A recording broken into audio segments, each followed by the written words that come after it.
ॐ भूर्भुवः स्वः तत्सवितुर्वरेण्यं भर्गो देवस्य धीमहि धियो यो नः प्रचोदयात्. ॐ शांति शांति शांतिः. Namaskar my dear friends. This is 8th video on Inspired Talks by Swami Vivekananda. Last video number 7, the last paragraph was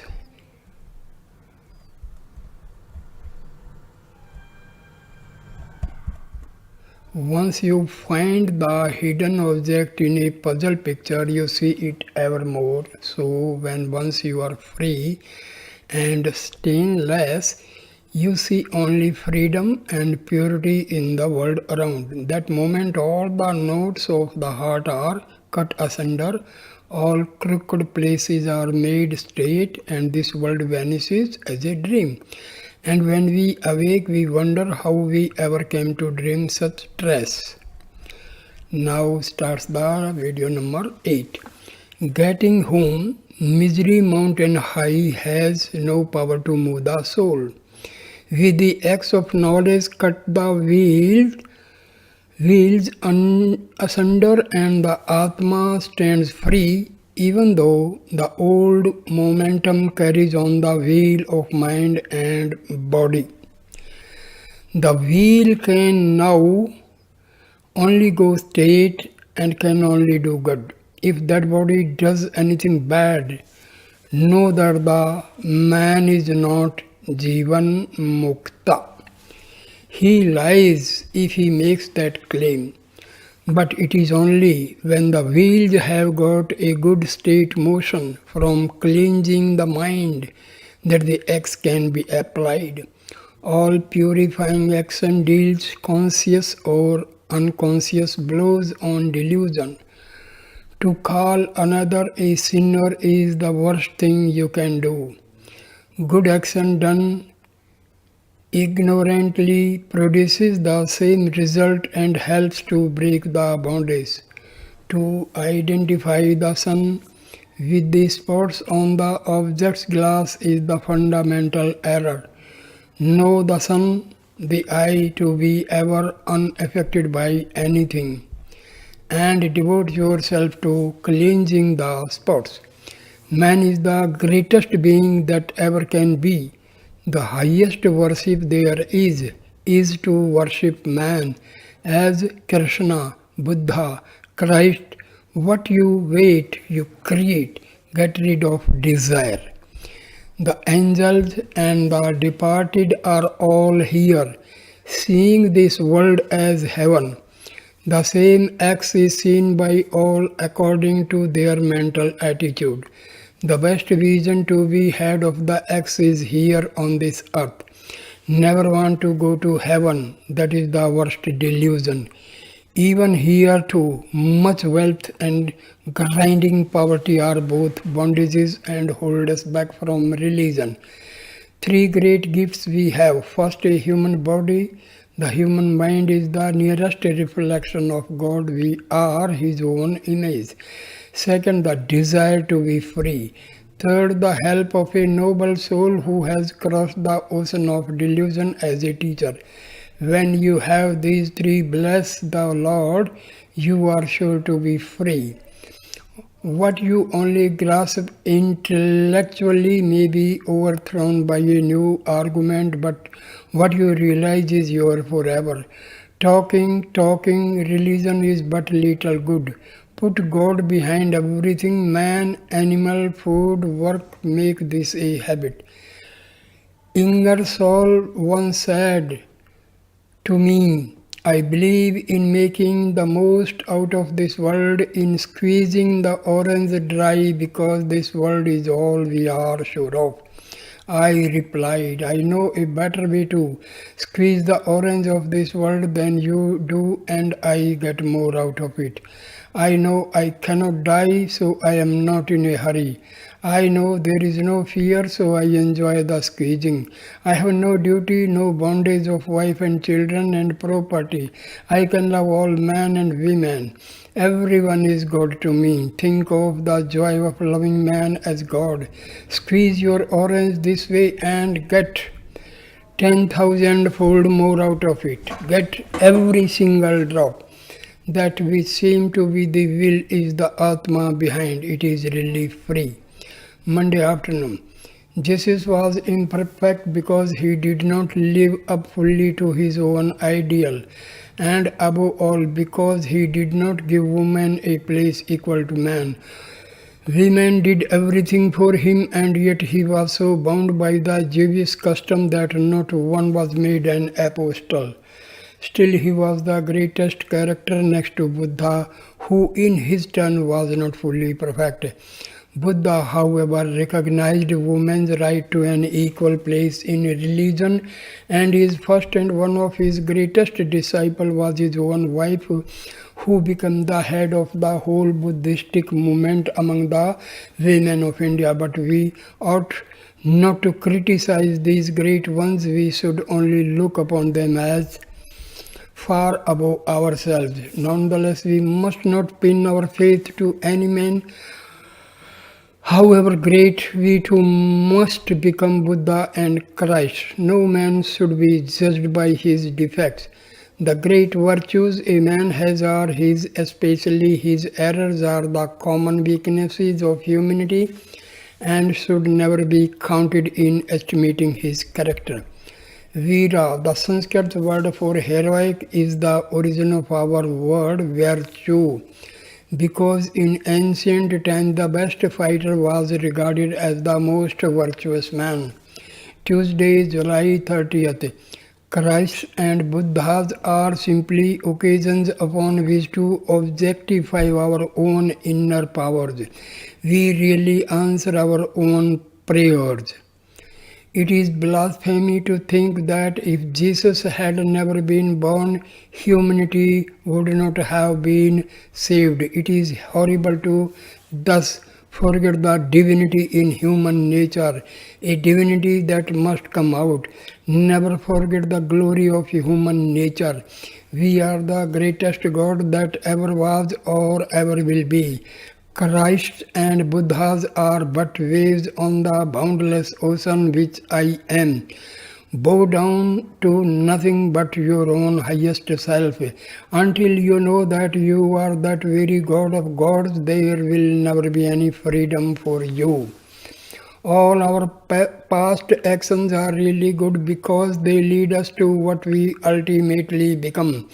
Of whom to beg? I am the real existence, and all else is a dream save as it is I.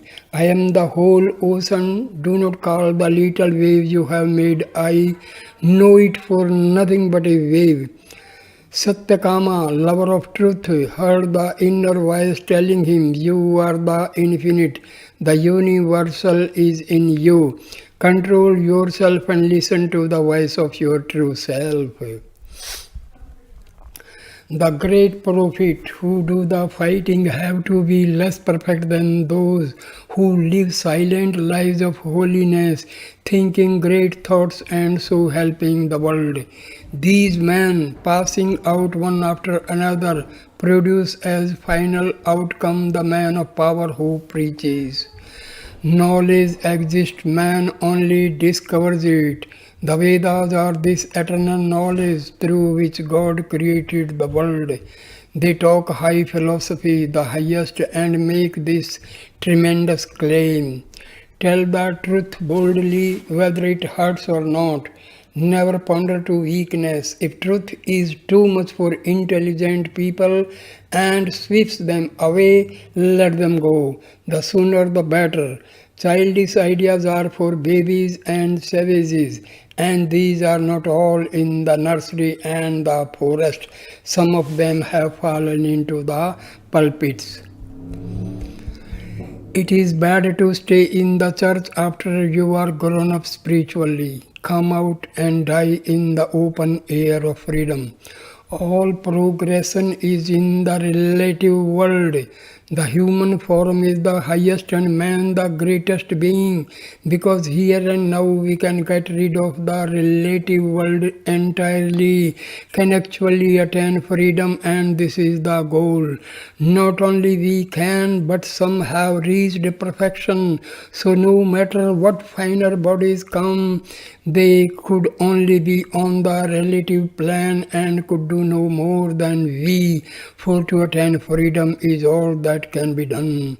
The angels never do wicked deeds, so they never get punished and never get saved. Blows are what awaken us and help us to break the dream. They show us the insufficiency of this world and make us long to escape to have freedom. A thing dimly perceived we call by one name, the same thing when fully perceived we call by another. The higher the moral nature, the higher the perception and the stronger the will. Tuesday afternoon, the reason of the harmony between thought and matter is because they are two sides of one thing called it X, which divides itself into the internal and the external. The English word paradise comes from the Sanskrit paradesa, which was taken over into the Persian language and means literally beyond the land, or really the land beyond, or the other world. The old Aryans always believed in a soul, never that man was the body. Their heavens and hells were all temporary, because no effect can outlast its cause, and no cause is eternal. Therefore, all effects must come to an end. The whole of the Vedanta philosophy is in this story. Two birds of golden plumage sat on the same tree.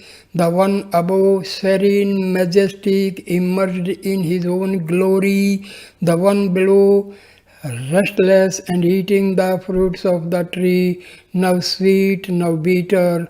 Once he ate an exceptionally bitter fruit, then he paused and looked up at the majestic bird above, but he soon forgot about the other bird and went on eating the fruits of the tree as before. Again he ate a bitter fruit, and this time he hopped up a few boughs nearer to the bird at the top. This happened many times until at last the lower bird came to the place of the upper bird and lost himself.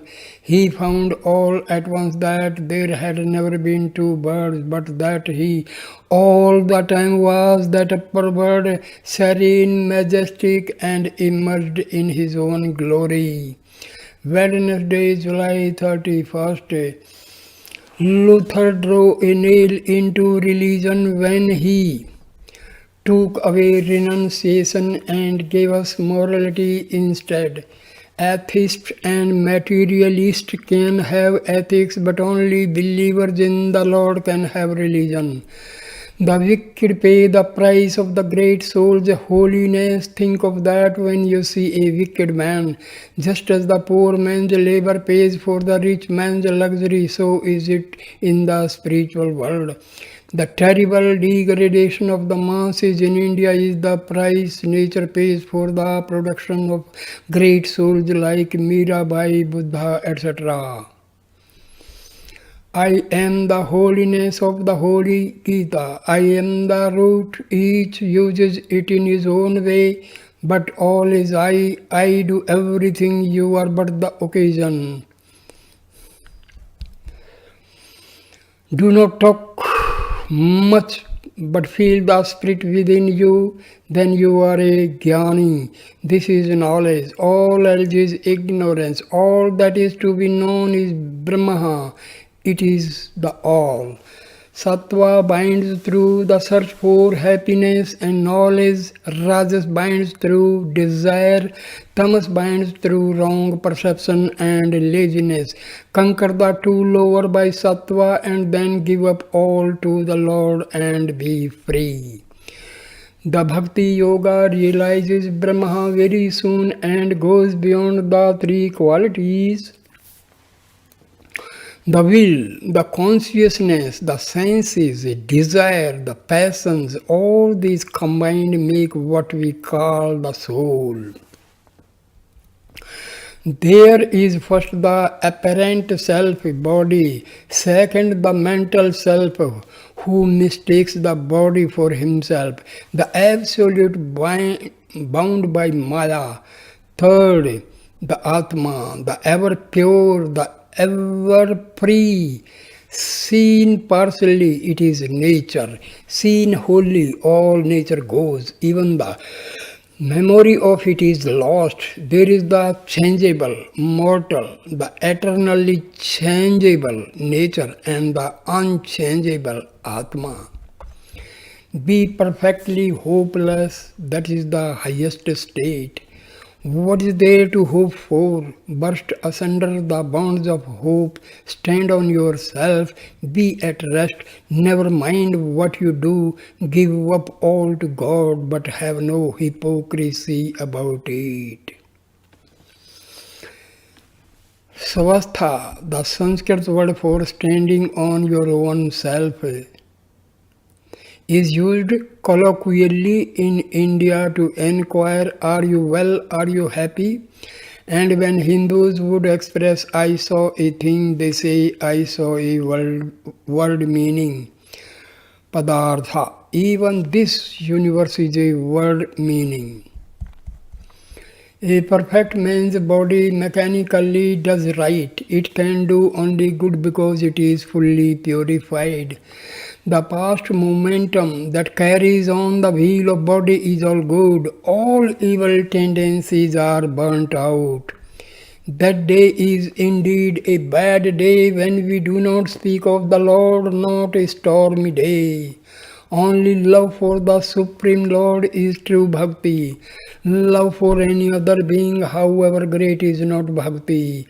The Supreme Lord here means Ishvara, the concept of which transcends what you in the West mean by personal God. He from whom this universe proceeds, in whom it rests and to whom it returns.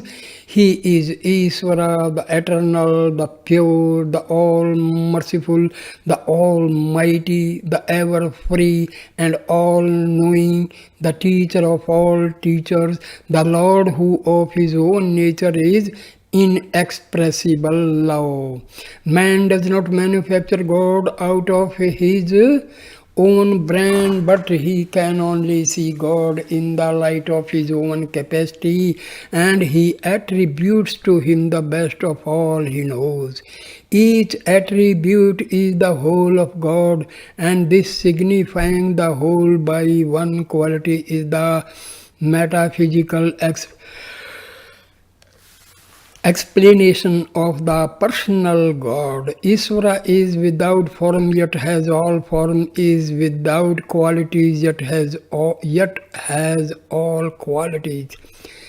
As human beings, we have to see the trinity of existence, God, man, nature, and we cannot do otherwise. But for the Bhakta, all these philosophical distinctions are mere idle talk.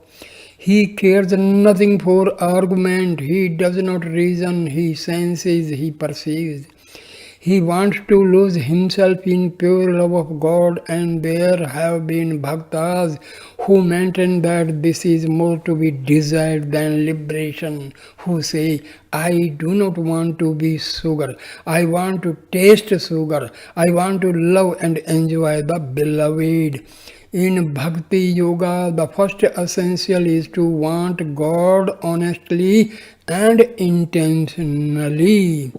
We want everything but God because our ordinary desires are fulfilled by the external world.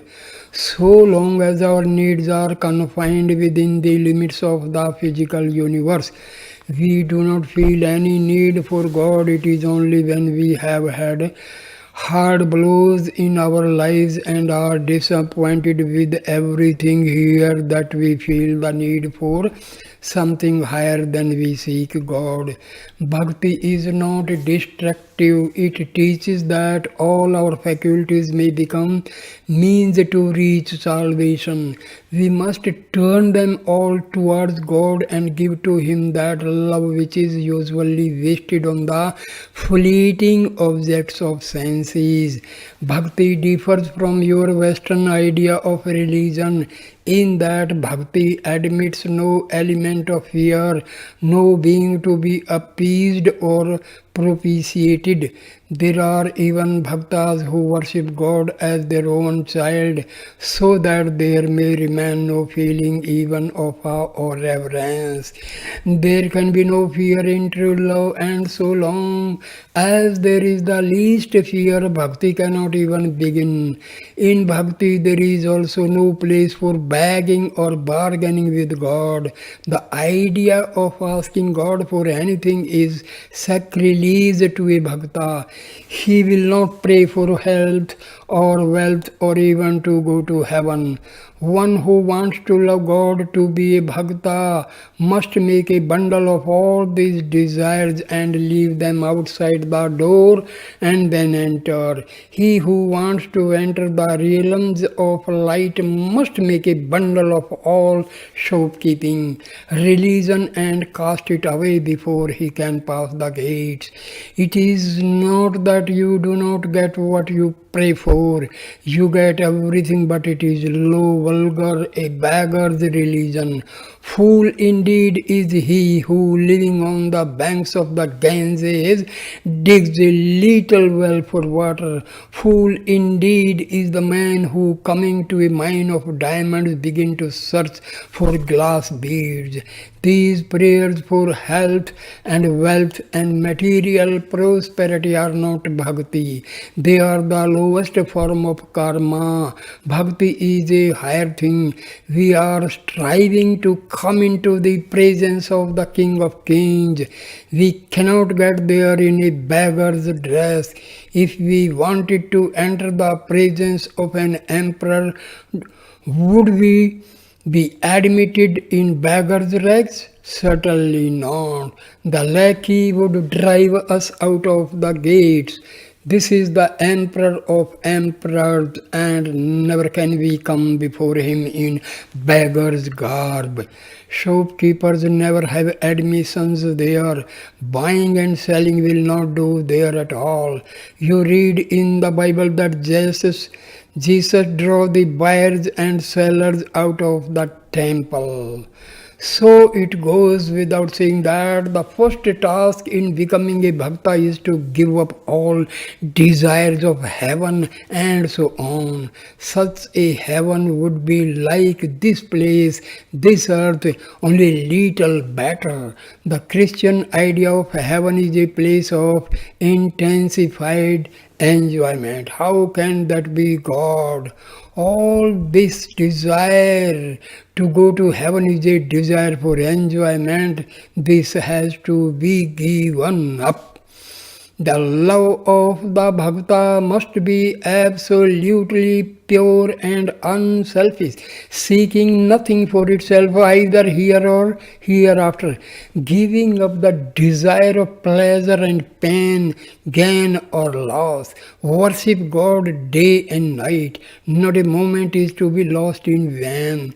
Giving up all other thoughts, the whole mind day and night worships God. Thus, being worshipped day and night, he reveals himself and makes his worshippers feel him. Thursday, August fast. The real Guru is the one through whom we have our spiritual descent. He is the channel through which the spiritual current flows to us, the link which joins us to the whole spiritual world. Too much faith in personality has a tendency to produce weakness and idolatry. But intense Love for the Guru makes rapid growth possible. He connects us with the internal Guru. Adore your Guru if there be real truth in him. That Guru Bhakti, devotion to the teacher, will quickly lead you to the highest. Sri Ramakrishna's purity was that of a baby. He never touched money in his life, and lust was absolutely annihilated in him. Do not go to great religious teachers to learn physical science. Their whole energy has gone to the spiritual. In Sri Ramakrishna Paramahansa, the man was all dead and only God remained. He actually could not see sin. He was literally of pure eyes than to behold iniquity. The purity of these few Paramahansas is all that holds the world together. If they should all die out and leave it, the world would go to the pieces. They do good by simply being, and they know it not, they just are. Books suggest the inner light and the method of bringing that out, but we can only understand them when we have earned the knowledge ourselves. When the inner light has flashed before you, let the books go and look only within. You have in you all and 1,000 times more than is in all the books. Never lose faith in yourself. You can do anything in this universe. Never weaken. All power is yours. If religion and life depend upon books or upon the existence of any profit whatsoever, then perish all religion and books. Religion is in us. No books or teachers can do more than help us to find it, and even without them we can get all truth within. Yet have gratitude to books and teachers without bondage to them, and worship your Guru as God, but do not obey him blindly. Love him all you will, but think for yourself. No blind belief can save you. Work out your own salvation. Have only one idea of God, that he is an eternal help. Freedom and highest love must go together. Then neither can become a bondage. We can give nothing to God. He gives all to us. He is the Guru of Gurus. Then we find that he is the soul of our souls, our very self. No wonder we love him. He is the soul of our souls. Whom or what else can we love? We want to be the steady flame burning without heat and without smoke. To whom can you do good when you see only God? You cannot do good to God. All doubt goes, all is sameness. If you do good at all, you do it to yourself. Feel that the receiver is the higher one. You serve the other because you are lower than he, nor because he is low and you are higher. Give as the rose gives perfume because it is its own nature, utterly unconscious of giving. The great Hindu reformer Raja Ram Mohan Roy was a wonderful example of this unselfish work. He devoted his whole life to helping India. It was he who stopped the burning of widows. It is usually believed that this reform was due entirely to the English, but it was Raja Ram Mohan Roy who started the agitation against the custom and succeeded in obtaining the support of the government in suppressing it. Until he began the movement, the English had done nothing. He also founded the important religious society called the Brahmo Samaj and subscribed $1 lakh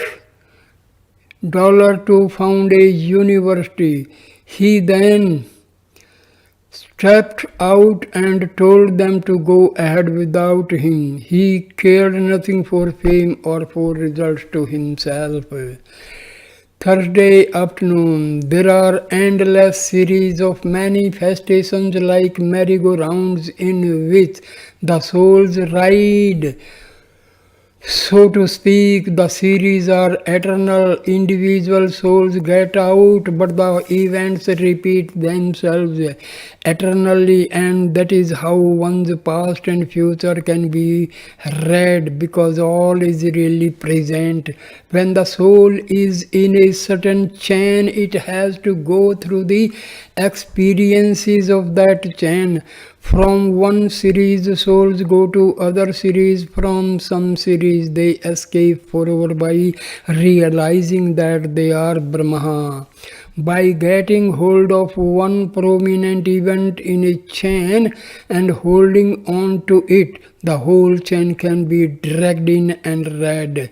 This power is easily acquired, but it is of no real value, and to practice it takes just so much from our spiritual forces. Go not after these things, worship God. Friday, August 2nd. Nishtha, devotion to the one idea. One ideal is the beginning of realization. Take the honey out of all flowers, sit and be friendly with all. Pay reverence to all, say to all, yes brother, but keep firm in your own way. A higher stage is actually to take the position of the other. If I am all, why can I not really and actively sympathize with my brother and see with his eyes? While I am weak, I must stick one course, Nishtha, but when I am strong, I can feel with every other and perfectly sympathize with his ideas. The old idea was develop one idea at the expense of all the rest. The modern way is harmonious development. A third way is to develop the mind and control it. Then put it where you will. The rest will come quickly. This is the developing yourself in the truest way. Learn concentration and use it in any direction, thus you lose nothing.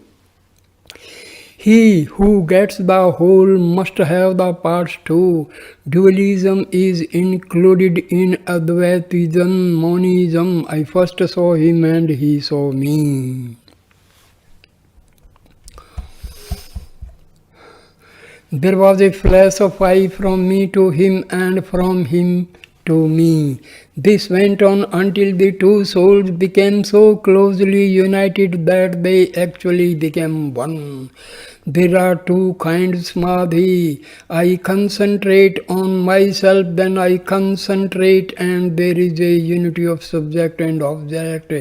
You must be able to sympathize fully with each particular, then at once to jump back to the highest monism. After having perfected yourself, you limit yourself voluntarily.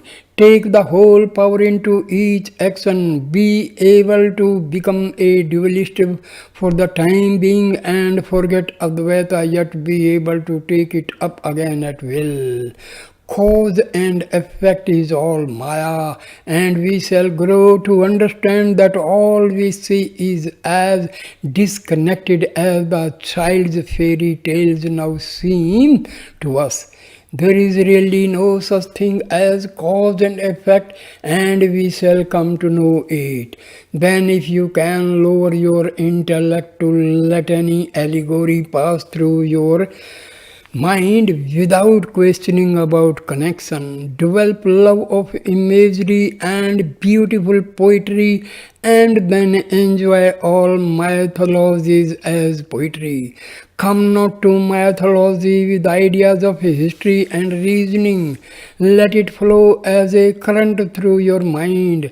Let it be whirled as a candle before your eyes, without asking who holds the candle, and you will get the circle. The residuum of truth will remain in your mind.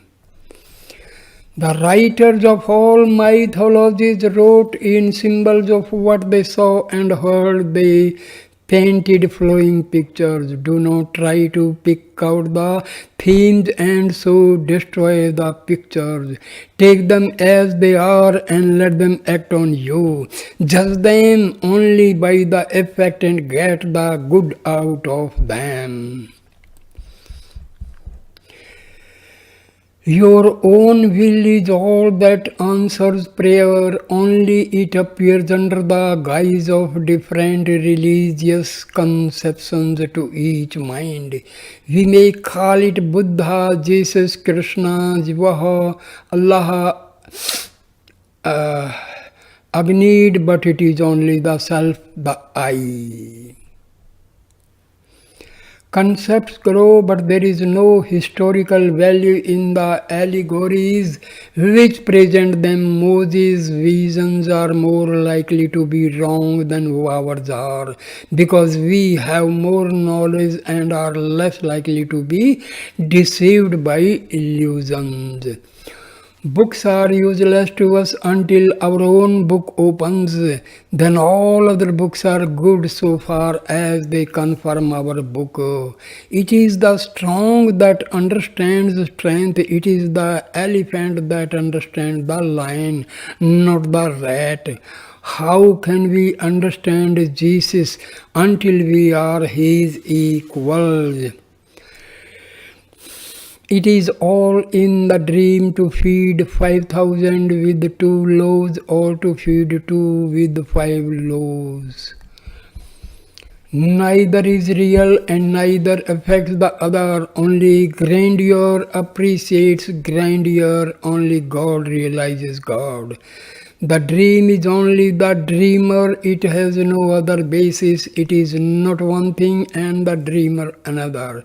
The keynote running through the music is I am he, I am he. All other notes are but variations and do not affect the real theme. We are the living books and books are but the words we have spoken. Everything is the living God, the living Christ. See it as such. Read man, he is the living poem. We are the light that illumines all the Bibles and Christs and Buddhas that ever were. Without that, these would be dead for us, not living. Stand on your own self. The dead body resents nothing. Let us make our bodies dead and cease to identify ourselves with them. Saturday, August 3rd. Individuals who are to get freedom in this life have to live thousands of years in one lifetime. They have to be ahead of their times, but the masses can only crawl. Thus we have Christ and Buddhas. There was once a Hindu queen who so much desired that all her children should attain freedom in this life that she herself took all the care of them. And as she rocked them to sleep, she sang always the one song to them, Tat Tvam Asi, Tat Tvam Asi, that thou art, that thou art. 3 of them became sannyasis, but the 4th was taken away to be brought up elsewhere to become a king. As he was leaving home, the mother gave him a piece of paper which he was to read when he grew to manhood. On that piece of paper was written, God alone is true, all else is false. The soul never kills or is killed. Live alone or in the company of holy ones. When the young prince read this, he too at once renounced the world and became a sannyasi. Giving up, renounce the world. Now we are like dogs strayed into a kitchen and eating a piece of meat, looking round in fear, lest any moment someone may come and drive them out. Instead of that, be a king and know you own the world. This never comes until you give it up and it ceases to bind. Give up mentally if you do not physically. Give up from the heart of your hearts. Have vairagyam, renunciation. This is the real sacrifice, and without it, it is impossible to attain spirituality. Do not desire, for what you desire you get, and with it comes a terrible bondage. It is nothing but bringing noses on us, as in the case of the man who had 3 boons to ask. We never get freedom until we are self-content. Self is the savior of self, none else. A poor man was once able to propitiate a certain god who gave him 3 boons to ask along with 3 throws of dice. The happy man went home and communicated the news of this good luck to his wife, who, full of joy, at once told him to cast for wealth first. To this the man said, we both have very ugly little noses for which people laugh at us. Let us first cast for beautiful aquiline noses. Wealth cannot remove the deformity of our persons. But the wife was for the wealth first, and so she caught hold of his hand to prevent him from throwing the dice. The man hastily snatched his hand away and at once threw the dice, exclaiming, let us both have beautiful noses and nothing but noses. All at once both their bodies were covered over with many beautiful noses, but they proved such a great nuisance to them that both of them agreed to throw for the second time, asking for their removal. It was done, and also they lost their own little ones by that, and left completely noseless. 2 boons thus they had lost, and in utter dismay they did not know what to do. There was only 1 boon more to ask. Having lost their noses, they looked more ugly than before. They could not even dream of going out in that plight. They wanted to have 2 beautiful noses, but they feared to be questioned about their transformation, lest they should be regarded by all to be 2 big fools who could not mend their circumstances even with the help of 3 boons. So both of them agreed to get back their ugly little noses, and the dice were accordingly cast.